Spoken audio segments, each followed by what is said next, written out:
Hello, everyone, and welcome back to Genuine Chit Chat, the podcast. We're going to help you grow through what you go through. Today, I'm here with Mobi1.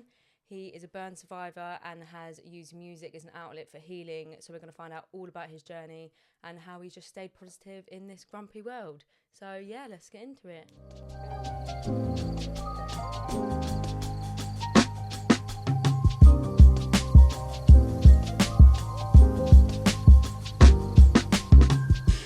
Welcome back, everyone.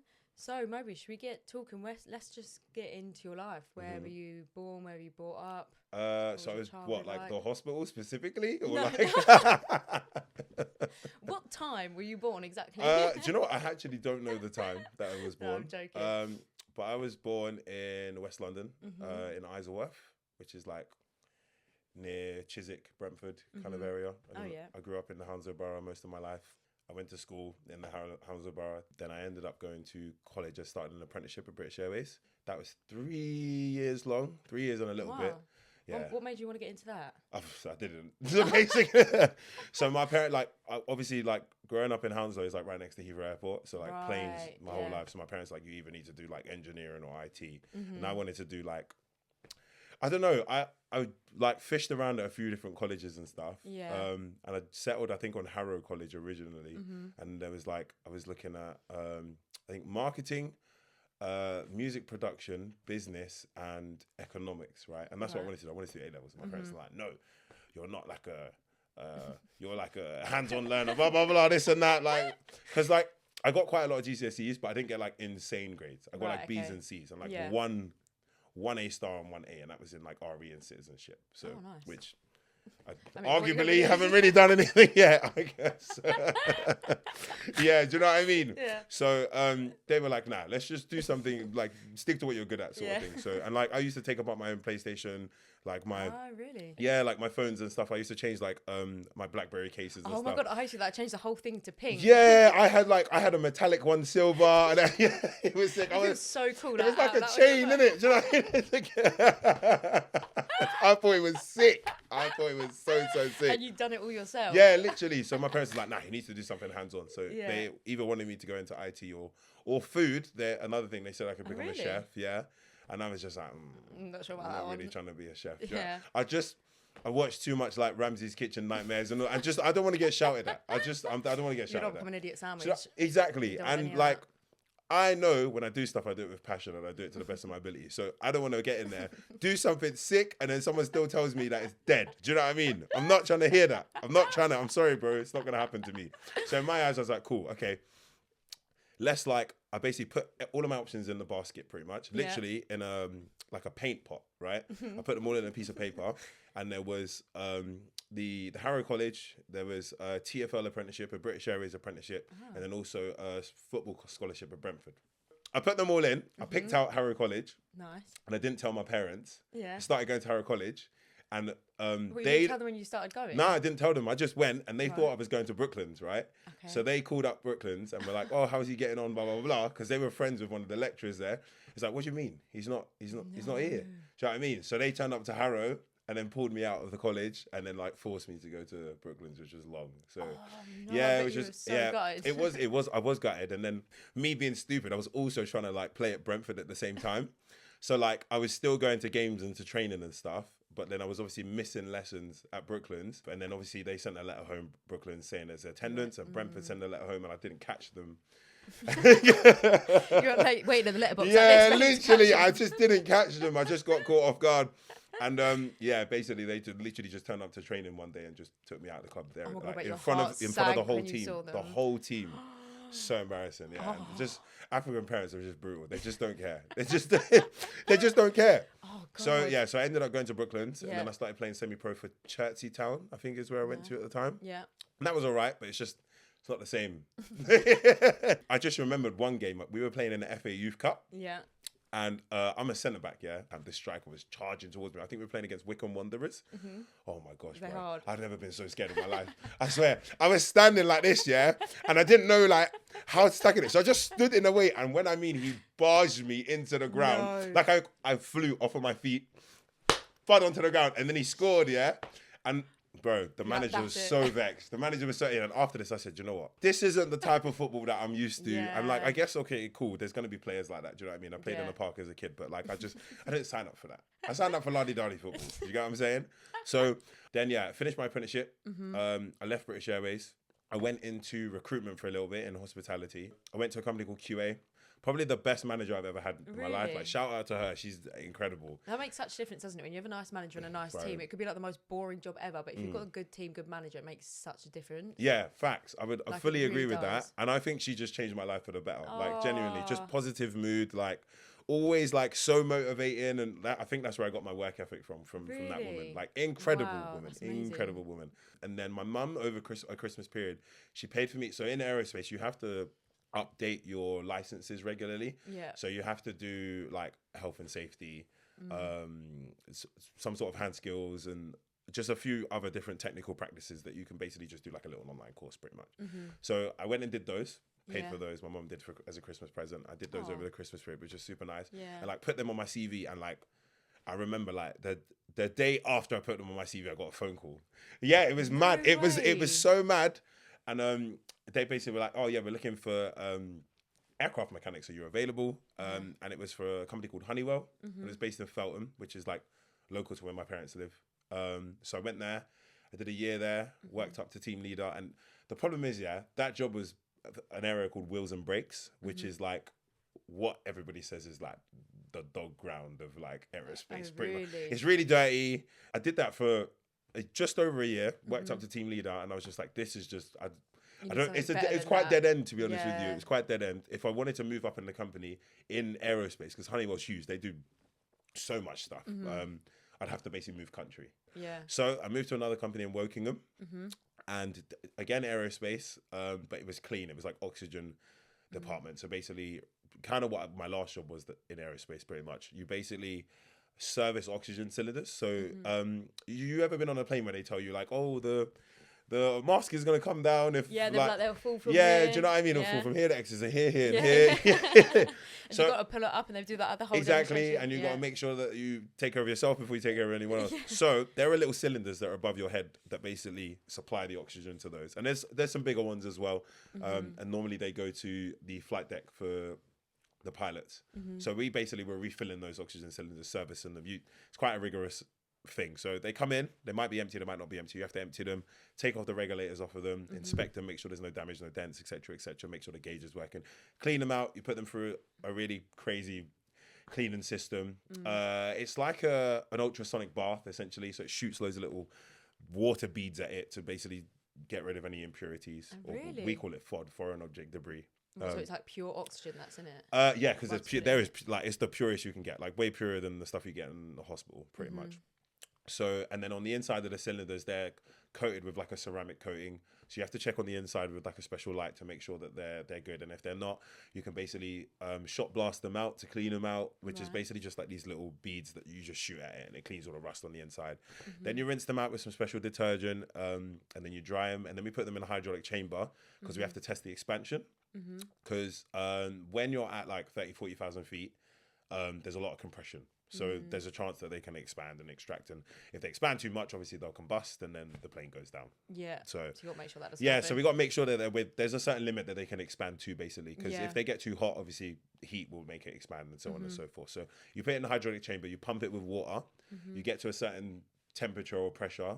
And then once you're at that pressure, you're basically sort of almost pretending that you're at 40,000 feet, and that will basically it will displace the water into a barrette, which is like a long tube that basically has lines on it like a gauge. And when it gets up to a certain place, you'll know what the limit is. You have like a little piece of paper that just tells you all the information. And once you've looked at that will basically tell you whether or not you're within the limits. And if it's within the limits, we keep it, we dry it off, and then we basically go to refill it. And if it's not within the limits, you literally condemn it, and you basically have to stamp it with just like a metal stamp pretty much, and a hammer. And every time you've done the test on it, you also have to metal stamp it to say what date you did the test. And there's like a logo for your test center, I guess, that you basically put on it. And then after a certain amount of tests also, like you have to condemn them. They can't have so many tests, because otherwise then they've been pressurized too many times and blah, blah, blah.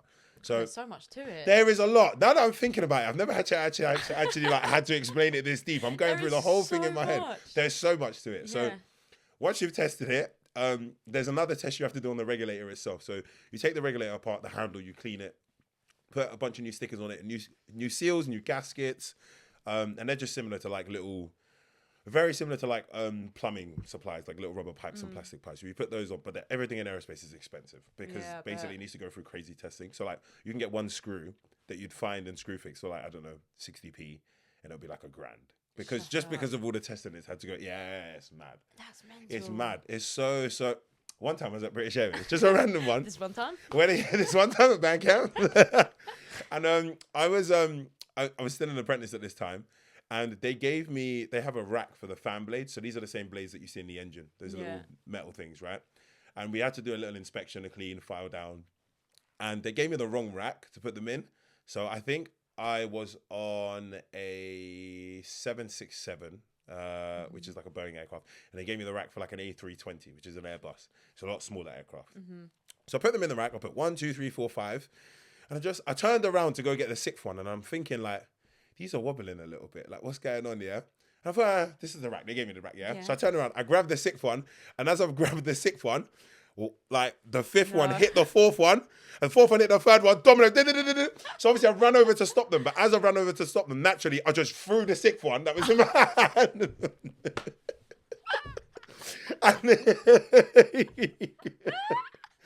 Absolute nightmare. So you can imagine, right? These are all just going down. I'm trying to catch them. And like the aircraft hangar is huge. Like you can fit like 2 planes probably in there, maybe 3 if you're lucky. Yeah.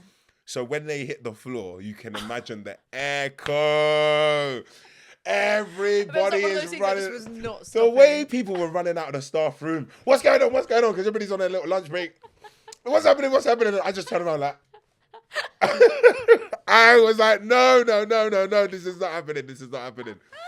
And eventually I picked him up and I had like my buddy, basically. You have like a buddy when you're an apprentice, and he came over, he's like, what happened? I explained the whole situation. And he was like, okay, I'm going to try and fix this. Sitting there, filing them down, trying to fix them. And each one's worth like 20 grand. Shit. Maybe even slightly more. And I think in the end, it was about 80 grand's worth of damage we have to basically replace, which is not good. Oh my God, luckily they didn't charge you for that. Oh, thank God for that, bro. That would have been like, I don't know, 11 years wages there, something like that. Apprentice wages peak. Like, I've seen it's online. So it's peak. I think we were on 13 a year without overtime or something like that. Yeah, at the time that was bread for me though. Do you know what I mean? I basically randomly got a call one day from a headhunter, basically saying they were looking for an oxygen technician, which is what I did at the previous job. And I was like, okay, cool. And they said that somebody at the previous job had recommended me and that they were opening an oxygen department in this new business. And it was back at Gatwick. And basically it was like an empty room. Like there was no oxygen in the department. So me and my colleague had to build it from absolute scratch. Like order all the equipment in, like figure out exactly what piping we needed, make sure everything was tested. Like, so it took us a good 2 months to probably get the whole building set up before we could actually start bringing in customer bottles essentially. And that airline that I worked for, they're like so they don't carry any passengers. They just do freight aircraft. And then also they rent out their services for so they rent out their pilots and their crew as well, like in emergencies and stuff. So yeah, months and months and months of working that. And then so COVID hit, like early days of COVID. And I basically wanted to get out of the country. So me and my partner broke up at this point. I then went to Denmark to just skate and vibe and enjoy the weather and not be in this COVID situation. And this was the time that they started furloughing people the first time. So they furloughed my work colleague, and obviously there's only 2 of us in this department. So when I went, they brought him back off furlough. And when you're on furlough, like the company's not allowed to speak to you because apparently it constitutes the working or something. So there was no handover or anything like that. So then when I came back, like again, they put him on furlough. So like he wasn't there. So again, there was no handover. And we're the only 2 specialists in that apartment because we'd obviously built it. So nobody really knows how anything works. So when I spoke to like my team leader, he's in the department upstairs. So he basically covers like safety systems in general.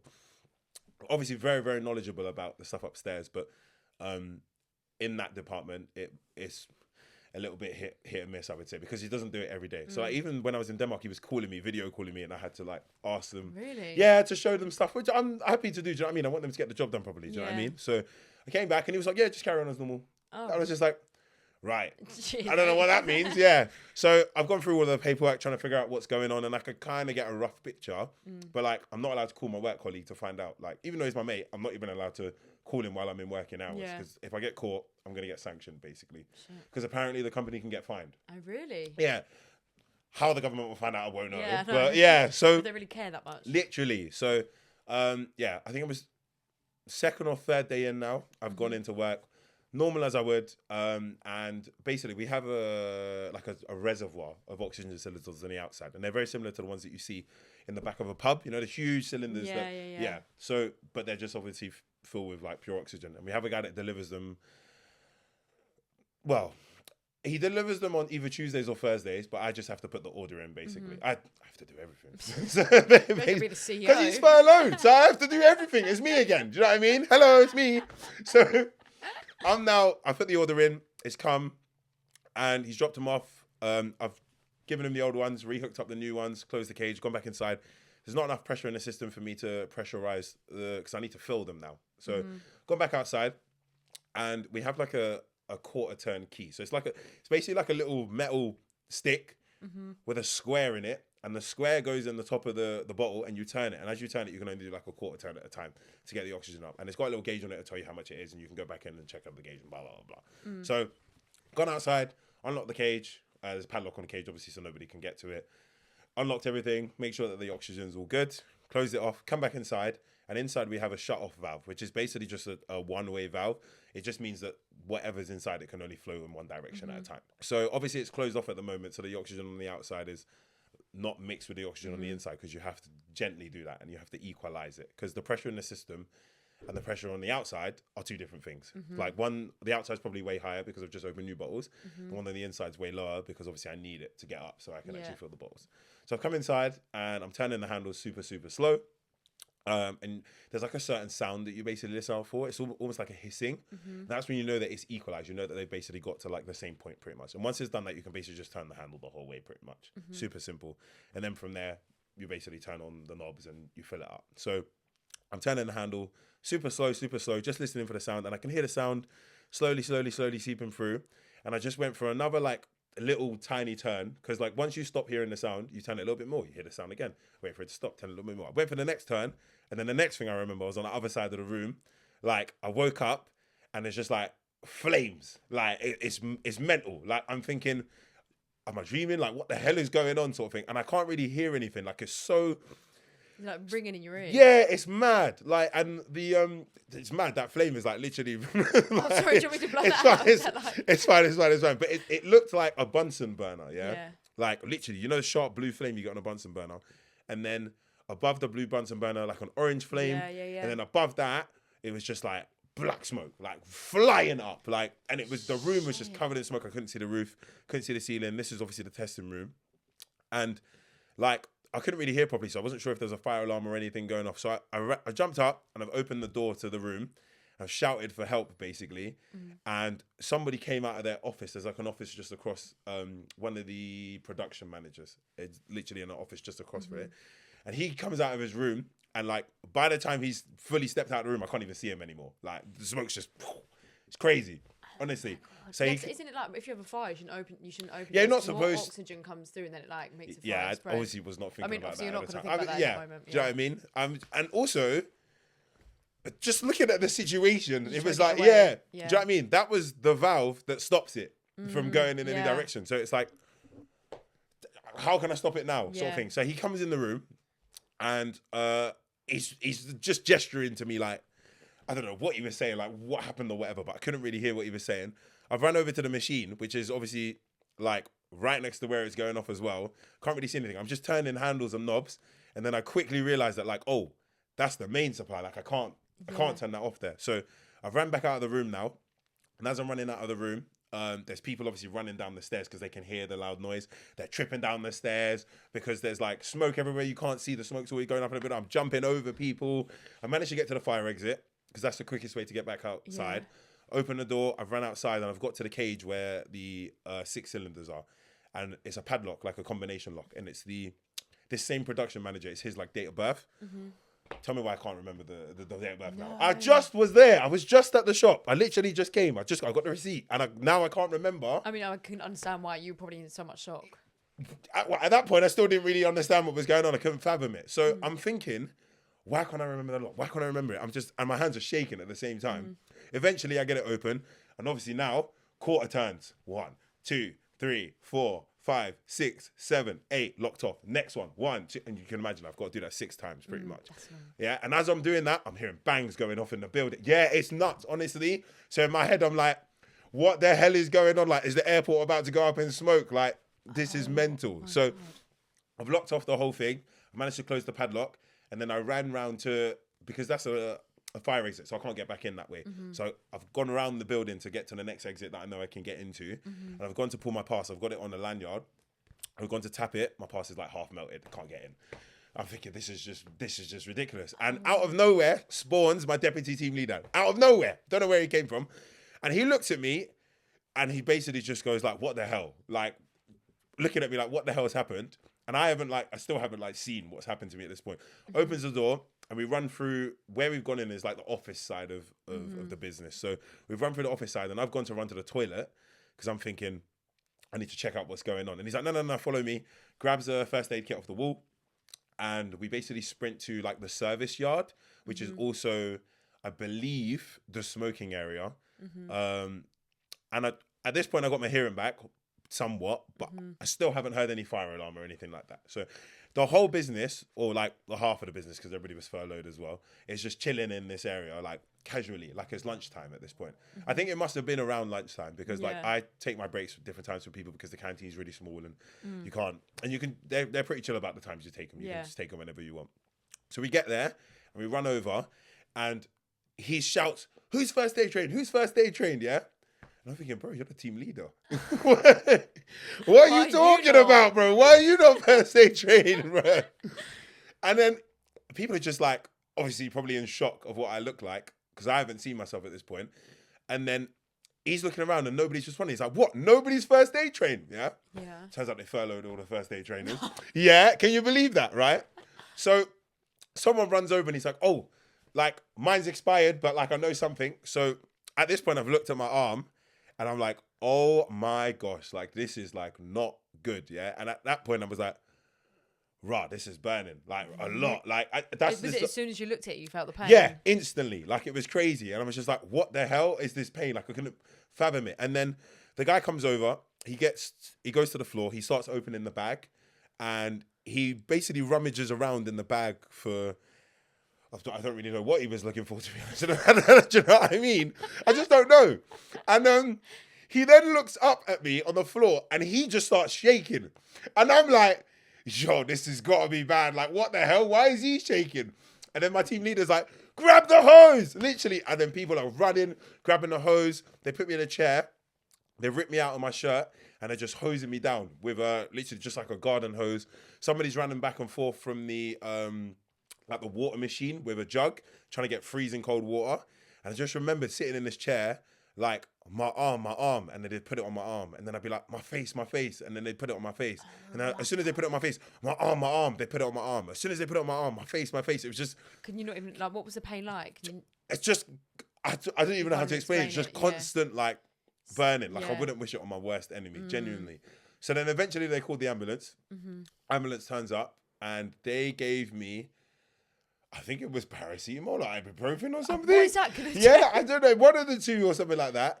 And they were running back and forth doing the laps of the water as well, and just checking in on me, asking my name, what happened, trying to gauge kind of how bad it was and stuff. And I didn't really know. Then they were like, okay, cool, we've got to get in the ambulance now. And I just didn't want to leave. Like I just in too much pain to move. I didn't want to move. Like I was like, no, I can't go. Because like, obviously the second I stopped, exactly, that's the situation. So they let me stay for like another 10 minutes. I was like, no, we actually have to go now, because like it will be worse for you if you don't go right now. Yeah. So I got into the ambulance, and I'm laying in the ambulance on the bed, and the guy's got some water in the ambulance, so he's just pouring it on my arm and my face, and my arm and my face. And we was on our way to Red Hill Hospital, and like maybe, I don't know how long before we got there, maybe like 10, 15 minutes before we got there, he's like, I'm really sorry, we've ran out of water. No. Yeah. So like at that point, it's just in some sort of meditative, euphoric, painful state. Like it was so painful that it didn't hurt, if that makes sense. Really? Like Because it just didn't feel real. Like I was just delirious. Like I couldn't remember the rest of the journey at that point. Then the next thing I remembered, I was in the hospital bed, and my mum comes in and like, oh bless her. yeah, She oh my must have gosh, been like, so scared.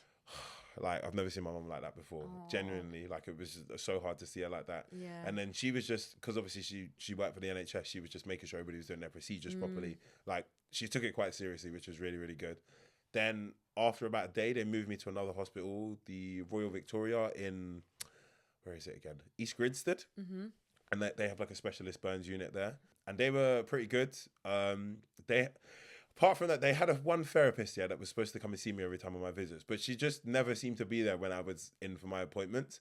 It was really, it was just kind of quite flaky. But yeah, that's quite shit. I don't know if it was her fault or if it was like to do with funding and stuff or the hospital. Yeah, but yeah, she just wasn't. Like I saw her, I think 2 times. Yeah, that's so bad. Yeah, literally. So, and when I was there, they put something on my arm to help the skin heal, which was made from like pineapple skin. And I'm allergic to pineapples, so I went into anaphylactic shock. What? Yeah. Did they know that you were allergic to No, I didn't know I was allergic to pineapple. know? Yeah, so apparently this like triggered it, basically. But like, because I wasn't before. So, oh my. yeah, I know, it sucks. So, oh my God, that's mental. So they were putting this cream on you to try and heal the wounds, and then... Well, so what happened? They put the cream on, and then they basically bandaged it up, like serious level bandaged it up. And I just remember going to sleep. I woke up, and I was just like, my chest felt a little bit tight, and I just thought, it's nothing. I'll just chill.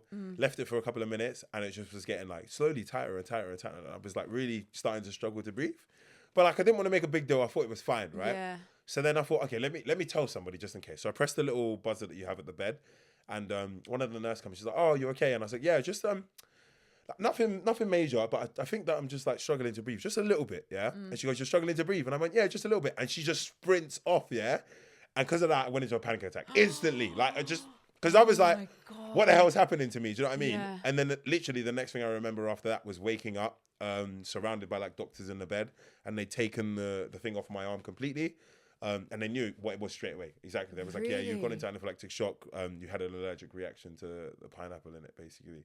Oh. And then they confirmed it by doing an allergy test like later on, which was mad. What are the chances of that happening after all of that? You try and cure it and then that happens. Honestly, like, I bet you were like, this cannot go any worse. Yeah, pretty much. Wait for the next bit. So I was in the hospital for around about a weekish. I've come home, and there was a letter from my work basically saying, "We're really sorry, but we've got to make you redundant." Shut basically up. And they were like, "Oh, we can't like rebuild the department because it's going to cost too much money, so we're going to have to let you go," basically. And then yeah, I bet you felt like your whole life's just falling apart. Yeah, like, 100%. It was like, I worked so hard to get back into aerospace and to get into this position. Yeah. You still haven't given me my 55K. They've just made you redundant. Like, sorry, mate, we're going to have to make you redundant. Like, surely they could have offered you some sort of like payment or just something for everything you went through. So they didn't even like, it wasn't even like we can try and find you another job within the business or anything like that. Because I had plenty of skills, you know what I mean? It wasn't like I couldn't work anywhere else in the company. They'd also instructed nobody to contact me from the business. What? Yeah, that's as far as I'm aware, because eventually that furloughed employee contacted me to ask me about like the license training that I did a couple of years back. And he knew nothing about it. Like, they'd not told him anything. Like, he knew nothing. Why are they being so secretive about it? I don't know. But that's so weird. Yeah, I guess maybe they didn't want the name to get out, like about the company or whatever. Probably. So I spent probably a year and a half recovering. How was that? Like, how did you even like? When did it like stop? So what? Oh my God, I have so many questions. So after you like went into anaphylactic shock and then you came back, like how did you heal from that point? So I had to, literally I was going to the hospital daily. So I was seeing someone new at that point, and that was a whole other situation, to be honest. No, but they were like super supportive throughout the whole process, to be fair. So she was literally driving me back and forth. Bless her. So like, luckily her work, she used to work for Elbridge Council, and they let her basically work from home so that she could basically take me back and forth to the hospital, which was dope. So they were changing my dressings every day because this thing was like oozing, like it was. I can't get rid of the smell. It's like burning like skin. I bet that stunk It's anyway. it's like, but the smell like will just never leave your nose. Like it's really. Can you still smell it now? Think about it. 100%. It's like it's really weird. Like it's just not a smell that you'd ever be used to because you just don't ever smell burning flesh. Do you know what I mean? It's not something that you ever come Does it across. not smell like, you know, when you have like pork and you put it in the oven and it's like the skin and it's like crackling? Is it kind of like that, but like way sharper. Yeah. And I bet it's not. It doesn't smell good. No, it's not. It's not good at all. It's not good. And then the oozing was disgusting, and it's just like everything just comes with like you wake up every morning and there's just gunk all over the sheets, and you have to like change the sheets again and the pillow. Yeah, it was just really, really uncomfortable. So is it just on that part of your arm? And so then it on your shot face up my as well? arm and then hit me in the face, basically. So literally, You're so lucky that your vision, like, is your vision still? So I got now, something called anterior uveitis in my right eye, which is basically this is another whole jarring situation. It's like I don't really know how to explain it other than like your vision gets blurry from time to time because your eye pressure raises. And then the only way to deal with it is steroid eye drops every time you get a flare up. But if you don't deal with it quickly, you can lose vision every single time it happens. So so if I don't catch it early, every single time I use a couple of percentage. How often does that happen? So when it first happened, I was getting a flare up like every 4 to 6 months. But I haven't had one for about a year now. So. Oh, nice. So which is that's really like good. But settled. but I always have like eye drops in the car. Just in case. Yeah. Just in case, because you never know. And an EpiPen now. Yeah. Oh, because the pineapple. I don't want to take no chances. Yeah, I don't want to take no chances. You've had enough things going on. You don't need that anymore. Literally. So, I was doing daily visits for the first 2 weeks, then bi-daily visits. Then it was every 3 days, every 4 days. And it was like that for about 17, 18 weeks, basically. Wow. Until basically they taught my partner at the time, like how to do the dressing. So she was doing it and then my mum was coming over and helping me doing it as well, which was super useful. Yeah. And then because like basically I had no therapy because the therapist kind of disappeared. I remember she gave me a leaflet on the first day, and on the leaflet there was like a few different, I guess, companies, like Samaritans and I think Mind was on there, and then the Katie Piper Foundation, and they were like, it's a Katie Piper Foundation for burn survivors or for burns victims. Oh, okay, that makes the most sense. So I gave them a call, and they basically just added me on WhatsApp and just asked me what happened, and I tried to explain it best I could, and like literally next day they got me set up on their network. They were sick. Amazing. They got me like a therapist, a nutritionist to make sure I was eating properly, a yoga instructor, a personal trainer. Wow. They saved my life. It must have felt like at that point, like, where you didn't have the therapist looking after you, you must have felt like you were actually being listened to at that point and like actually being helped. That genuinely, so like it was the most help I think I've ever had. Like they helped me get my life back on track and helped me like realize how to be a human again. So I would like eternally grateful to those guys. Genuinely, like they changed my life. Yeah, because that feel you must have felt so like it must have felt like such an out of body experience where you like your whole life completely changed. Not only is all of this awful burning like happened to you, the fact you then lost your job, you got made redundant, like you must have just felt like you were completely lost. I was like, well, what am I gonna do now? Like I just didn't really know. Like I had no like and also because obviously they made me redundant and I was trying to go back and forth with lawyers and stuff to figure whether or not they were kind of allowed to do this, but I was not really in the headspace to be talking to lawyers, so my dad was trying to deal with it for me. Like I started running out of money, so I had to sell my car to be able to pay rent.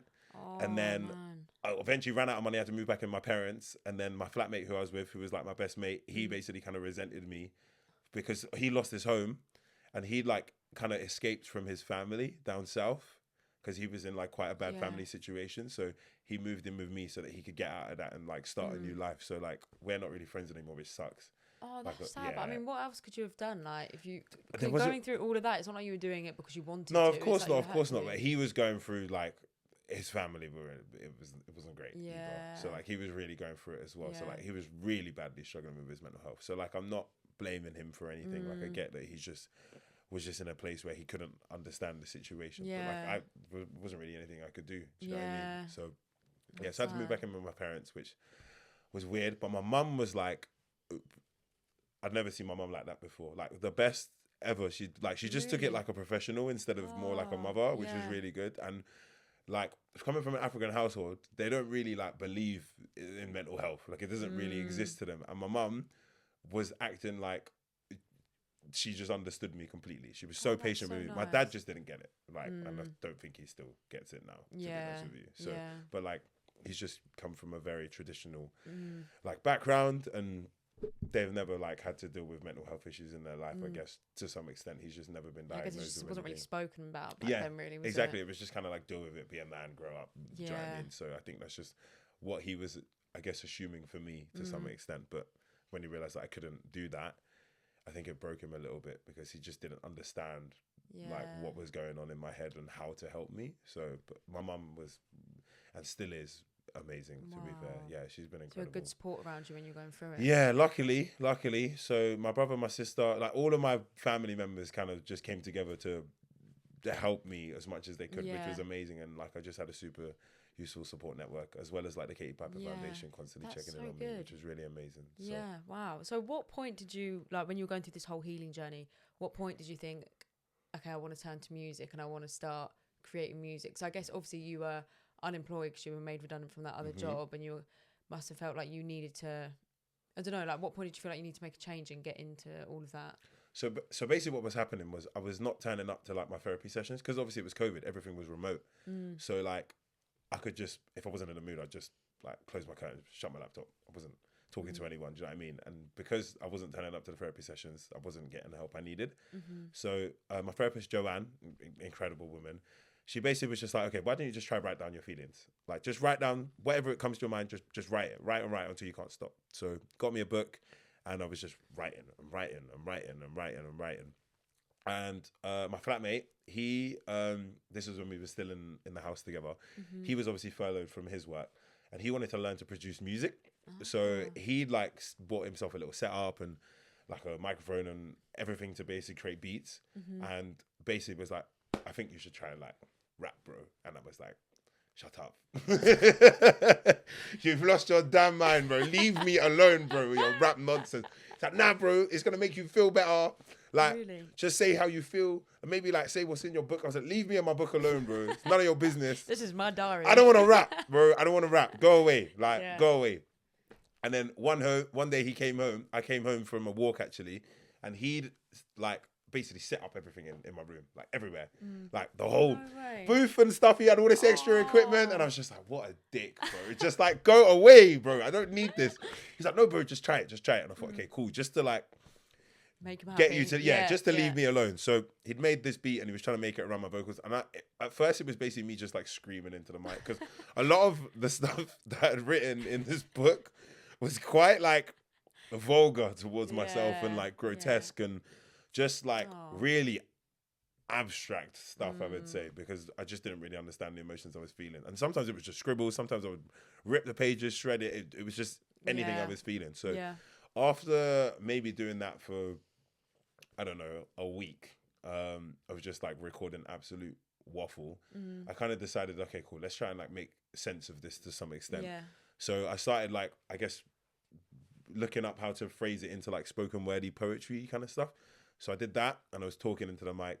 And then he was just always playing rap music around the house. He was playing Heady One, another guy called Frosty, AJ Tracy, Kendrick Lamar, like loads of rap people. I didn't really listen to rap growing up. I was listening to a lot of bands. I was listening to like the Wombats, Glass Animals, the 1975. So for me, it was just like completely different. Completely different. But like I kind of got into it. I understood like what it was, and I just kind of tried to like almost copy their structure of rap and write it in. And I hated my voice. It's horrible. So even when I first started this and I heard my voice back, I was like, ugh. It's like that, isn't it? Cringe it's so much. And even nowadays, like if I'm trying like a new style of music, and I don't really know how to hit it, like my voice just that's not it. That's not it, bro. Just get out of the booth. Isn't it? It's horrible. It's really, really hard to accept your voice because you're not used to hearing it. No. And like, it just never sounds how it sounds when you hear it normally talking. It just sounds completely different. So took me a while to get used to my voice, and then eventually I started trying to rap, which was not great. To be honest with you, you had to teach yourself. Yeah, it was bad. Like really, like I don't know how to explain how bad it was, but like. Yeah, after this, I'll show you some of the songs that and you'll be like, there's no way. You'll be like, I remember showing somebody like that song once, like, and they were like, bro, this is not you.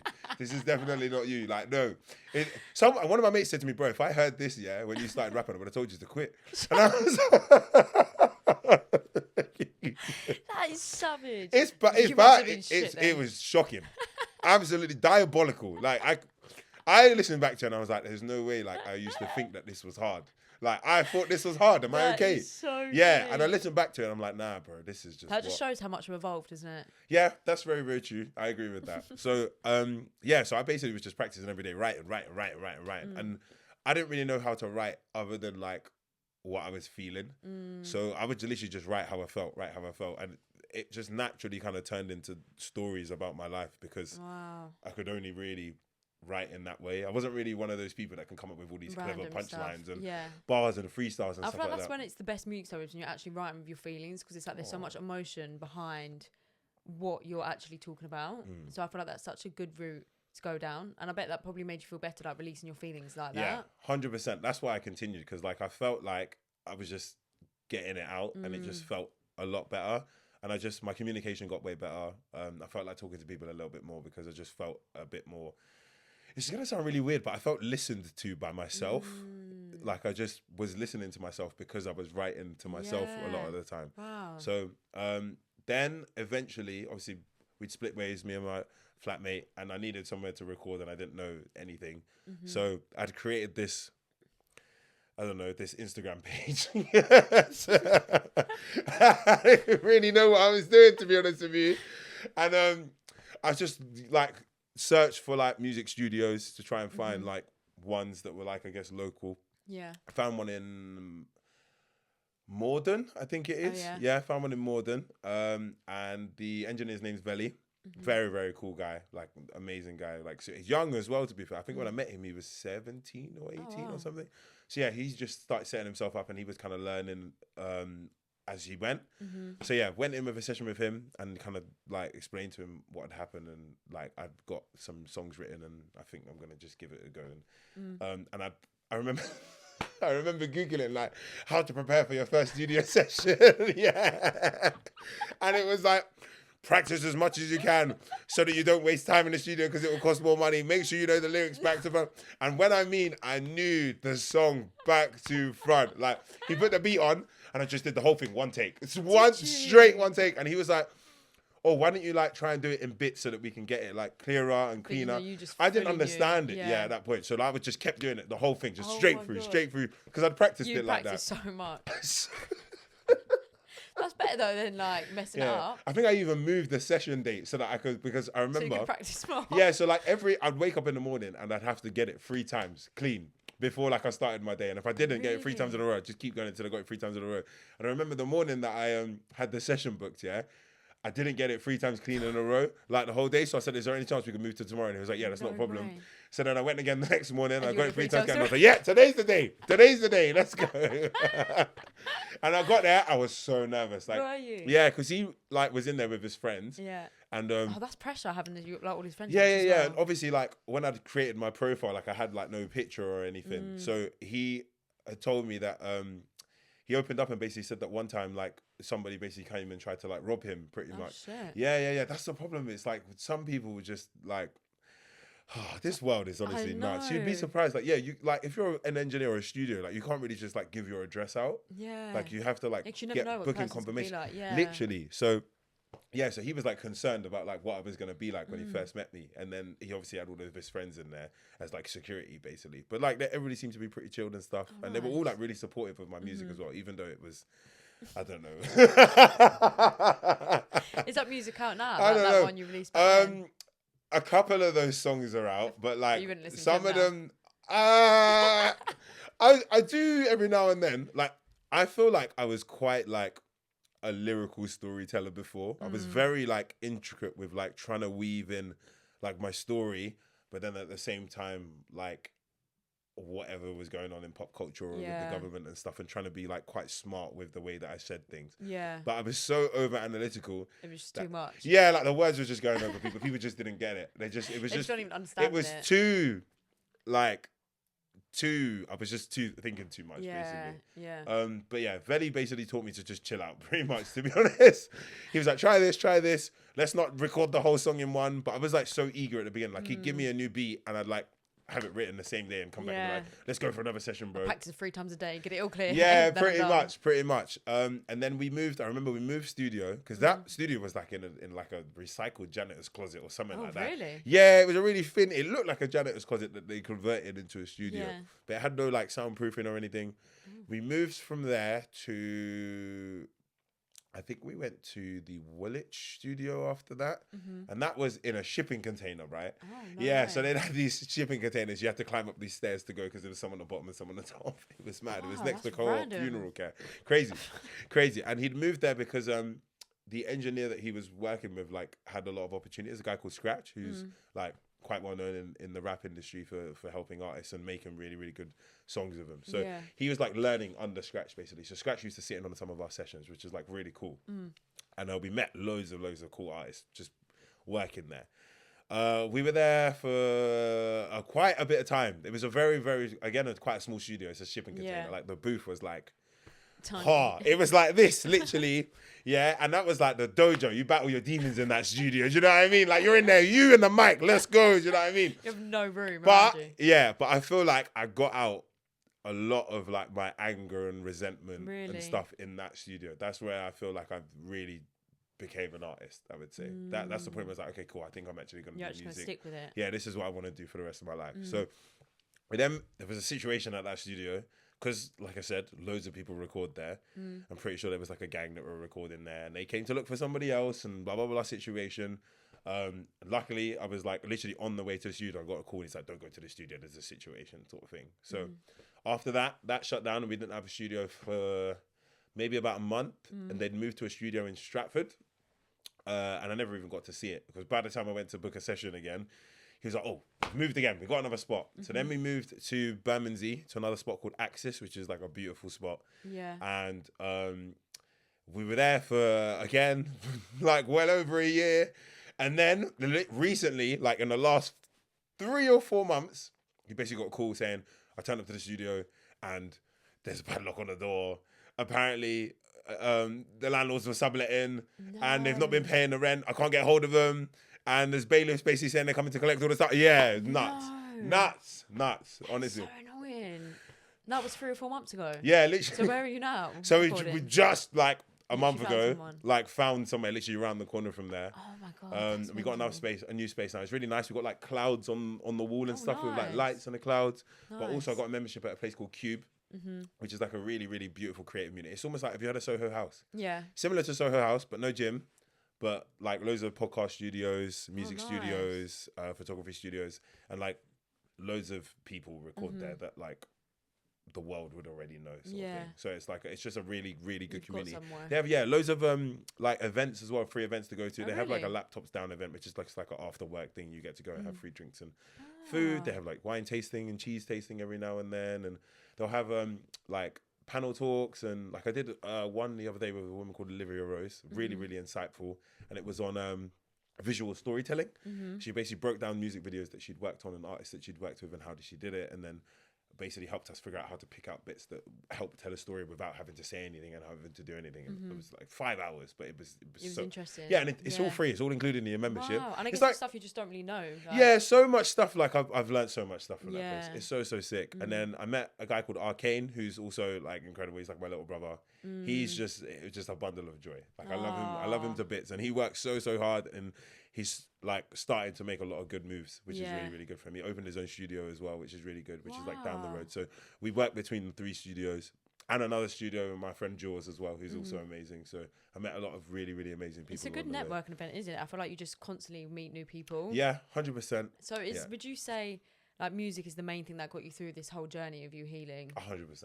100%. Other than the guys at the Katie Piper Foundation, like music has been like the sole thing that has kept me going. And I think if I'd stopped music today, I'd probably start struggling again, realistically. Really? Yeah. So like I can't stop writing. Like it's just, or I have to just exert somehow musically. I think that's the only way. And that makes you feel good. 100%. Yeah. Because I was listening to your recent one. No, it's so good, the freestyle. Oh, thank you. No, that's really, really good. I feel like you got such good feedback on that as well, like looking through your Instagram and everything. What was the reason behind that track specifically? Like, was that you actually getting all your emotions out? So I'd done like a story track before, and that was called Lovely Day, which was basically about the whole day, like me waking up, going to work, the whole situation, going to a hospital. And it was a very, how do I put it?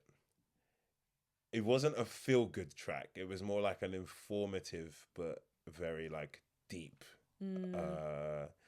like saddening track. Yeah. And I spent a long time like meditating and thinking about like how I wanted to leave my stamp in the world, and I wanted to make it positive and motivational. So I was like, I need to remake this, but in a way that's a bit more uplifting.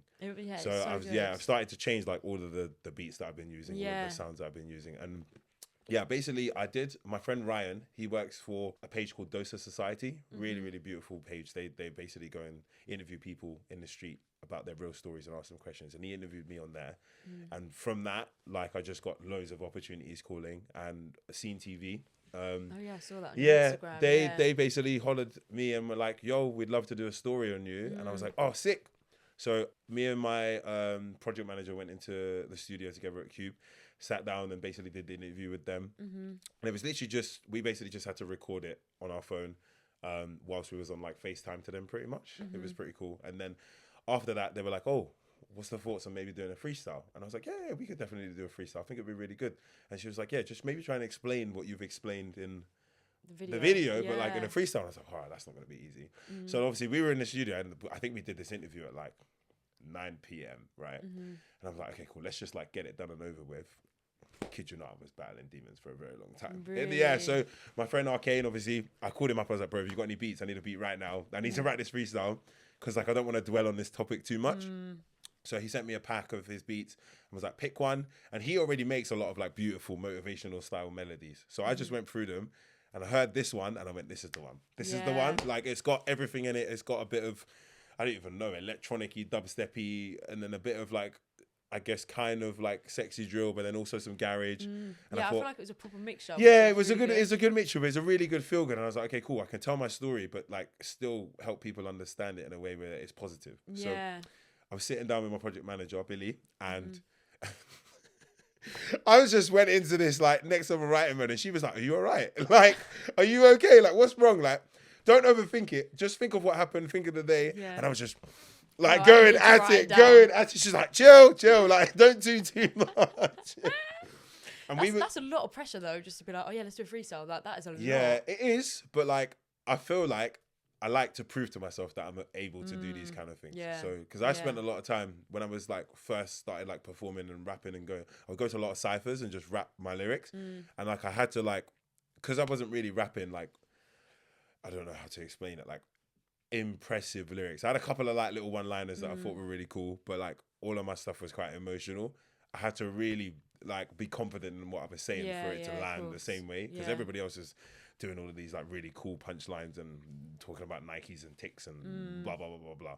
So when I went at it, I just thought, let me just be as real and as raw as I can and just let the song speak for itself. So we was there till like 4 a.m. Me like, writing it, tweaking it, writing it, tweaking it, writing it, and we'd obviously finish this interview at like 10:30. So I was so tired. I was so tired. Yeah, we went to Tim Hortons. Love that. They're 24 hours. And at like 3 a.m, they have a too good to go where you can get 12 donuts and like 12 Timbits for £4. No way. Yeah. Unreal. Really, really good. Wow. So we were there for ages, just writing it, refining it, fixing it, saying it back to her, making sure it sounded clean, making sure the spacing was right and the words were right so that like people could hear it. Because I'm a very like, I love flows. I love like really intricate flows and just feeling the music. I feel like I'm like surfing on the beat. Do you know what I mean? I could just kind of go anywhere I want. So I didn't want to overdo the surfingness. So she was like, okay, cut this out, put this here, put this here, put this here. She's got a really good ear for music. Yeah. And eventually we got to the point where it was like, okay, cool, you're not doing too much. You're like explaining the story. People can hear what you're saying. Like it's clear. So I just did a quick record of it. And then a couple of days later, got into the studio with Arcane and recorded it again. And when we recorded, we also recorded the video as well, which is like another little thing that we basically cut up and then sent it off for release literally the day after, pretty much. Wow, So it was like, that's yeah, a we quick needed to, it was probably the quickest turnaround I think I've ever done. Because Scene were kind of like, oh, we want to release it this day, we want to do this, like, so it was like, how quickly can you get it? And then we'd have to send them the song because they wanted to put the song in the background of the video and stuff. Do you know what I mean? So it's like it had to be ready quick. Yeah. So, but that was the quickest turnaround we ever did for a release. Yeah. So I mean, it was a good turnaround because it does sound really good. I really enjoyed thank it. you for that. Yeah, I yeah. did. I really enjoyed it. So, what's your sort of? I mean, I just want to like say you're amazing. Out of this whole experience, you come across as such a positive person. Like, it's a lot. It's a lot what you've been through. Like, especially when you're like at your lowest low and you turned it around to like the positive side of the world, created music. Like, what sort of advice would you give to people where they're feeling like rock bottom, they think they can't get out of something? Like, what sort of advice would you give to someone like that? I'd say the easiest way is like the only way from the ground is up. So if you just start walking, you'll learn to run, and starting is always the hardest thing, like in anything you do, because you'll gain momentum and you'll feel a little bit better, but then you'll have to do the next thing and it will feel like you're just starting again. But you just have to remember to just start, and once you start, you'll start to feel better realistically. Because I still battle every single day, getting out of bed, trying to get to the gym, trying to like complete my tasks, trying to write songs, listening to beats, sorting out my press releases, being on time for stuff. Do you know what I mean? Like, we all battle with like, even like choosing what outfit to wear in the morning. Like, I struggle with that. Do you know what I mean? But the quicker you make the decisions, the quicker you'll learn to grow faster. Do you know what I mean? Wow, yeah. That's such a good way of looking at it. And I feel like you sort of started writing about your feelings in your book, and then you changed that into rapping. It's like you just got to take like small baby steps to get there. And then, like, obviously, like, look where you're at now. Like, I feel like it's sort of changed around so well for you. Completely, somehow. I don't really know how, but yeah. Like, do you know why? It's because your mindset. It's because your mindset throughout this is what's made it so good. Like, you should be proud of yourself from getting to this point. So I feel like we do a lot as humans. Like, we don't praise ourselves enough as if we would. Like, if it was our friend going through something like what you've been through, you'd be like, oh my God, like, you're amazing, but you never really give yourself that praise as you should. But you've honestly done amazing. Like, thank you. You really Genuinely. have. It's hard to see it like that because, like, I guess you don't see the overall changes. You just see the little steps. It literally is just focus on one thing and just do that one thing. And once you can do that one thing well, you can add another thing onto it. But you have to be able to do that one thing and make sure that it's something small. Like, if you're struggling to get out of bed every morning, just put your phone alarm on the other side of the room. I know it sucks, and it's gonna suck. It's gonna suck. I promise you. But like, that's the hardest bit. And then once you're up, you're up. But once you have to get up to go and stop the alarm. Like, you have to. You haven't got a choice. And then once you're up, you're already out of bed. Do you know what I mean? That's the first job done. If you're trying to go to the gym, for me, that's another battle every day.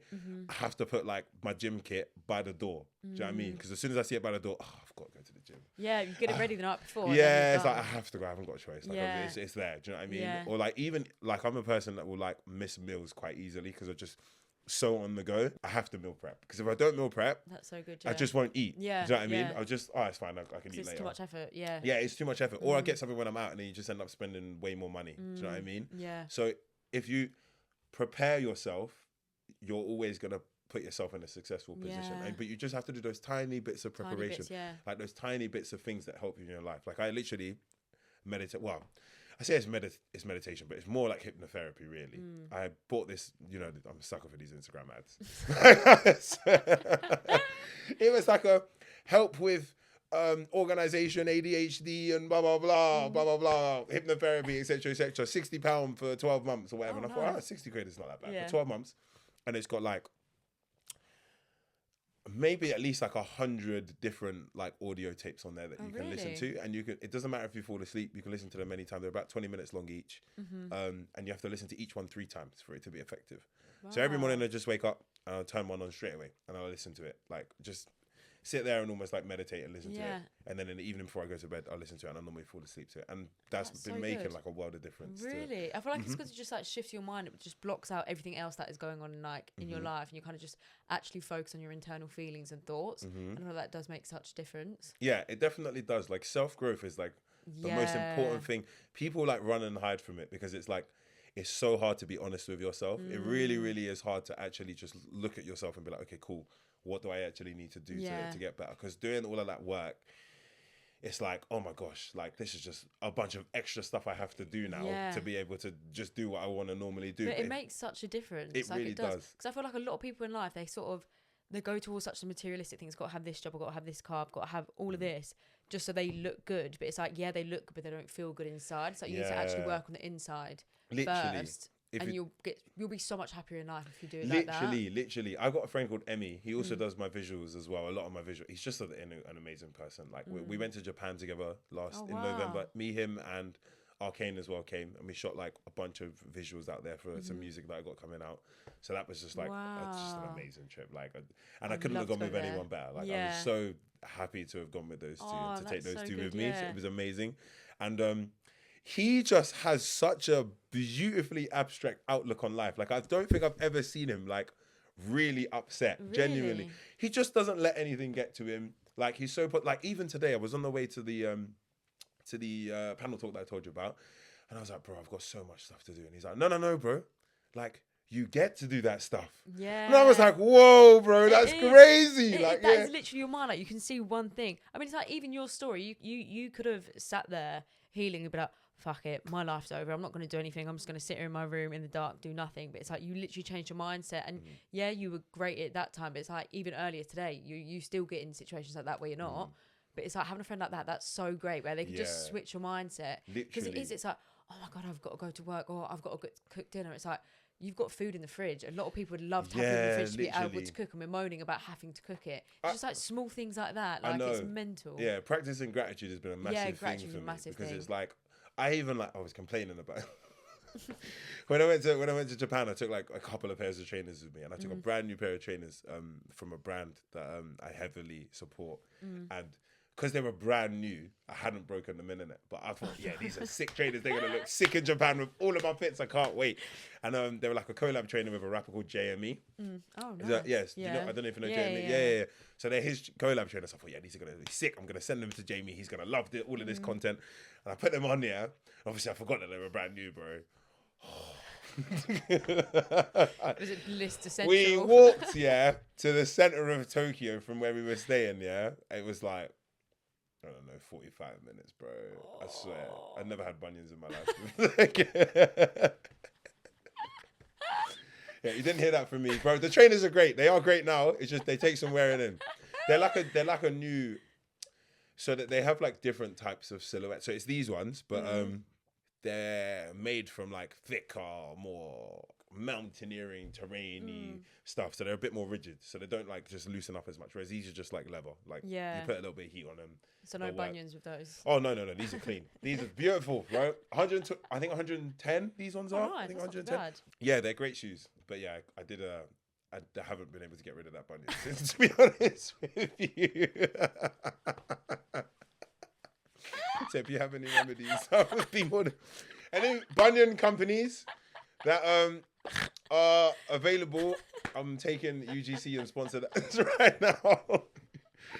You need to write a song about bunions and then get all your feelings out. Do you know what? I wrote one about sweets the other day. Yeah, so I have like I'm coming off of it slowly, but I have an addiction to sweets. Like I had to admit it. I had to. Like I do. Like everybody was saying it to me. Every time I go into the studio session, I would like 4 or 5 bags of Haribos. Really? Yeah, like Tang Plastics or just normal ones? I tried to cut off of the Tang Plastics. They're a bit too sugary for me. Really? Yeah, I'm trying to stay with the vegetarian ones. Yeah. So there's these new Elf ones, and they got like a softer and harder one.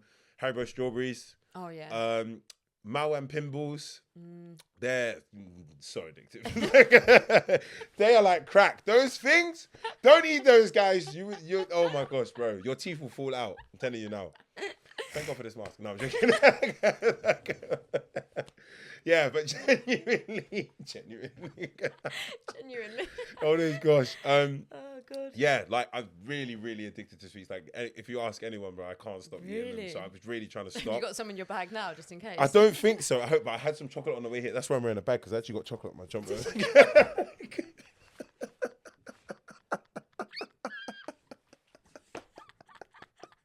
Yeah, I didn't want it to show, so let me cover it up with this bag. I had a wet wipe in the car. I was trying to get out. And I was like, I can't be late. She's gonna think I'm late. What's going on? Get this. Oh, it's so funny. Oh god. Yeah, it gets like that.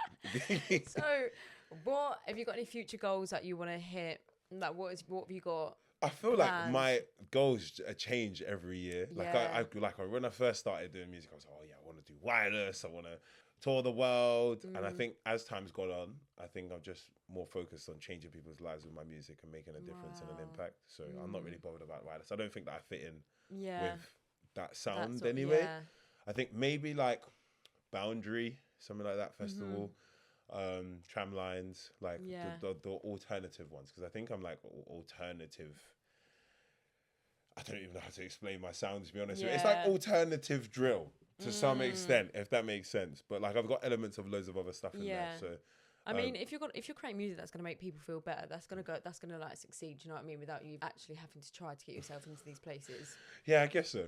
I just hope it does. It will. It definitely will.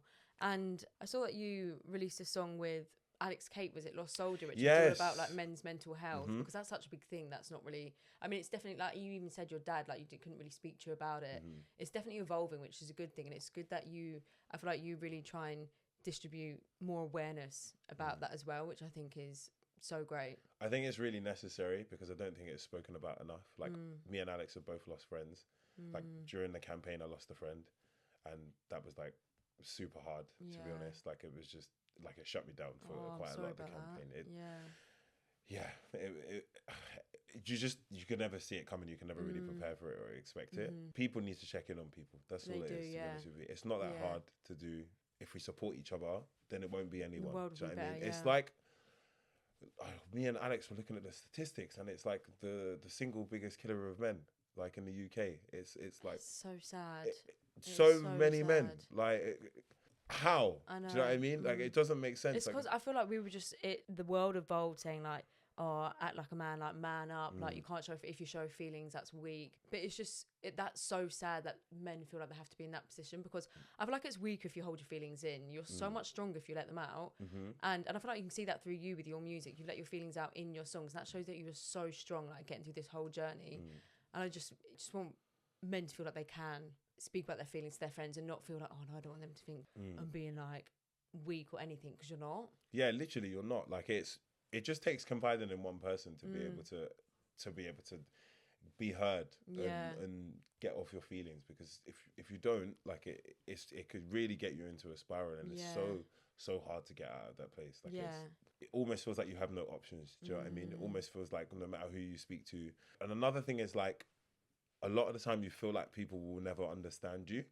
You won't know unless you try to speak to someone. Do you know what I mean? A lot of the time I feel like nobody's going to understand. Nobody's going through what I've gone through. Nobody's been in this situation until I found the Cape Town Foundation. And like...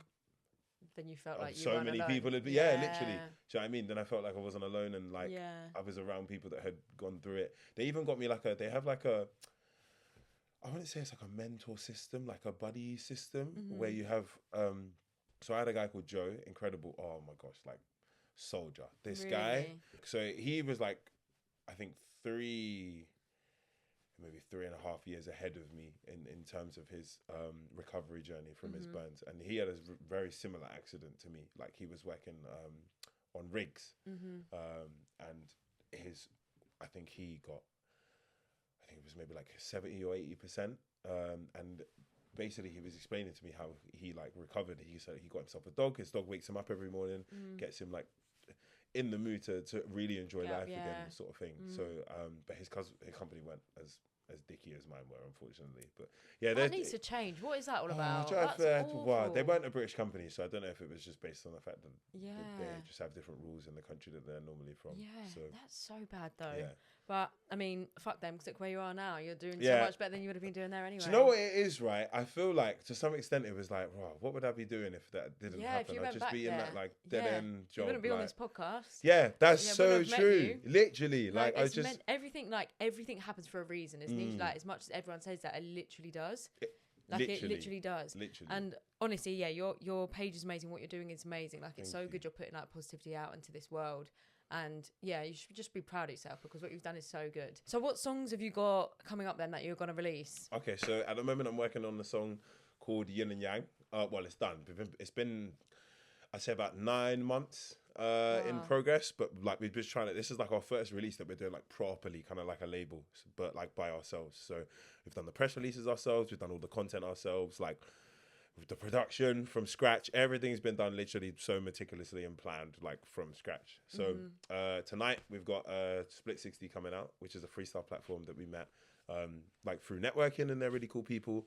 And then we've just got a really long plan coming out. So the audio drops on the 17th, which is really, really exciting. We've got a music video already shot, which will be in the coming weeks as well. And then like lyric videos, and just we've already been booked for a couple of festivals based off the back of it as well, which has been really sick. So yeah, so I'm really, really excited, and it's such a really feel good energy song. So the guy who it's with, his name's Vincenzo, and I'd met him a few like years back, just at like loads of little small events where like they champion small artists and grassroots artists. So you can come on and you can do 1 and 2 songs. And I met him and his manager. His manager's an amazing person. Her name's Jo. She's incredible. And yeah, he was like, I want to get in the studio with you. So I called Arcane, we set up a session, and he'd already had like a couple of beat ideas that they thought they were going to go with. And I was okay with the beats. I didn't mind them. Like, I can jump on anything. But he basically came into the room, and we just kind of wanted to find out a little bit more about each other, because we'd only seen each other at shows, so we didn't know each other. So we thought we would have like a little, like, get to know each other first so we can realize what the vibe was. And he basically told us he was a crystal healer. And then he puts these crystals on the table and like blesses the room. And like, for us, that was just such a like peculiar experience. Yeah, like we'd never done that before. Yeah, so but we all were like, okay, cool, like we've got to embrace everybody's culture. And I think that just set the tone for like a really calm, relaxing, positive energy session. Love that. So yeah, Arcane started messing with melodies, and he came up with this like Japanese guitar-y melody, and it was just, everything was just so beautiful and succinct. And we just started writing back to back, and he had this really had like this really well thought out written messages that starts as like 2 entities merge into one, yin and yang, dark and light. And then yeah, we basically was just going back to back off of each other, with me being the yang and him being the yin. And basically it's just an expression of different energies coming together and explaining how you need both dark and light to be able to grow as a person. And it's just beautiful. Wow. And this is his last single. Like, he's quitting music after this, which is why it's like, it's, oh my gosh, like it means a lot. It really means a lot. But like, I've learned so much from him along the way, and it's quite sad to see him like pulling away from music. But like, I'm very grateful to even be a part of it with him. So wow, that's gonna be great. So when's that out? Is that got released at 7 o'clock tonight, wasn't it? Yeah, so the Split60 is gonna come out 7 o'clock tonight, which is the freestyle video, which like we did a huge content day with a bunch of our friends. It was super dope. So everybody's in the video just jumping about, having a great time. That was a very long day. That was a very long day. And then yeah, the audio's out on the 17th. And the cover art's really beautiful. My manga artist has done that as well, which is like, it's sick. Oh my God, that sounds amazing. I can't wait to see that. Yeah. It's sick. It's so sick. So yeah. Wow. So everyone get ready for yin and yang. Yeah, yin and yang. So get ready, because it sounds like it's going to be a good one. Thank you. And I'm very grateful. Towards the end of the episode, I like to give listeners just a random task they can do to make them feel good. Like, what would you say this week if you want to give a random task that can make them feel a little better than yesterday? Oh, there's so many options. Just a okay, quick, so easy something that really helped me when I was recovering is something called power poses.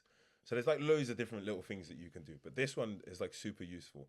You can do it in the mirror, you can not do it in the mirror, wherever you feel comfortable. But power poses are basically positions of power that, or positions that we put ourselves in when we're in triumphant moments. We see this with like a lot of animals, so like gorillas, bears, but then also like humans will do it after like we win a race, or we just have found out some really good news, or we I don't know, we just passed our driving test, for example, right?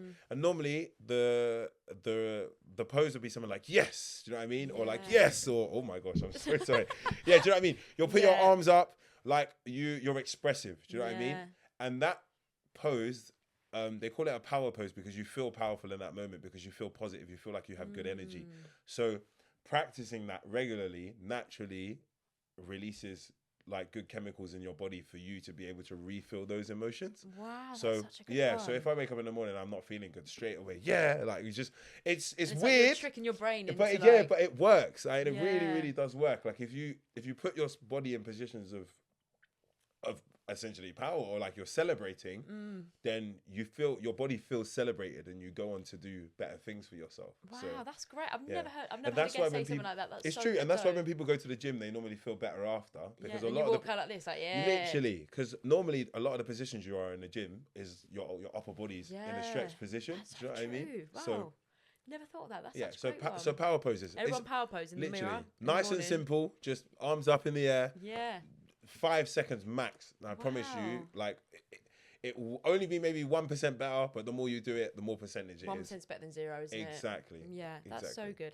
And to finish off as well, I have a playlist of like good songs. So I always ask guests to, what's like a song that makes you feel good that they need to queue up on after this podcast? Do you know what? My friend Destiny, Destiny's an amazing person. So I met her.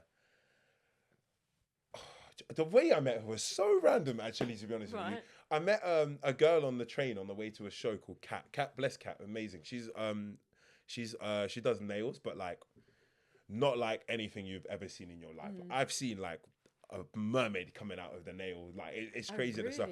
And Cat got me in touch with Destiny, and Destiny has a brand where she makes fashion garments out of medical devices, which is incredible. So she makes compression garments, compression sleeves, Austin bags, really, really cool. And Destiny basically contacted me and said that she wanted me to come for the shoot for the launch of her brand, which is amazing. And she gave me this glove.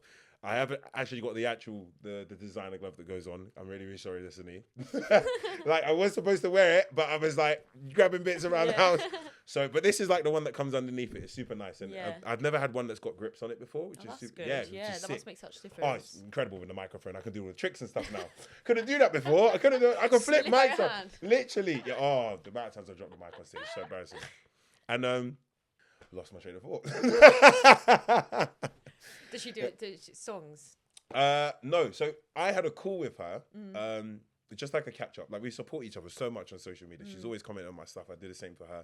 And we had a call just to have a catch up, see where we're at. And I just kind of basically opened up to her about like how I was feeling with all of the stuff I was dealing with and the workloads. And she basically just broke down to me just similar to kind of the chat that we've had about taking the baby steps and like working on yourself and finding feel good things. And she goes, I just remember her saying in the middle of it, she goes, you need to be yourself. Feel the rain on your skin. And I went, wait a minute. I know what you're going to say. Wait a minute. I know that song. Is that Natasha Bedingfield? She's like, yeah, the rom-com song. Yes, and I went, oh my gosh, I haven't heard that for years. And she goes, yeah, like it's a really good song. Like it makes me feel good. So then that same day, I literally added it to my playlist and I was driving and I had it on repeat. And I swear, every time I listen to that song, I feel so good. Yeah. Like I feel so. Thank you, Destiny, for reintroducing me to that song. That is such a feel the rain on your skin. No one else can feel it for you. Only you can let it in. No one else can speak the words from your lips. Yeah, it's a bang on. It's a bang on. So yeah, Unwritten by Natasha Bedingfield. Well, everyone listens to that, and I will add it to the playlist. Yeah. But honestly, thank you so much for coming. Oh, before we go, I completely forgot. I actually got you a gift. Yeah. Stop. Just to say thank you for having me. It's nothing crazy. Stop it. Just a little plant. There we go. It's an orchid. And it's purple because I know it goes with the. Stop. Yeah. Oh my god, I'm actually gonna cry. No, I thought it was nice. You could like, I don't know, look after it all. That is so kind. Oh my god, thank you so much. That is so sweet. Oh.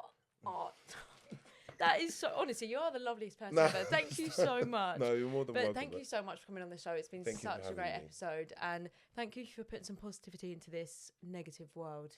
Oh, I'm very, very grateful. Great. So thank you everyone for listening. I hope you enjoyed. And thank you so much for the orchid. I love that. Thank you. And I'll see you later. Take care. Bye.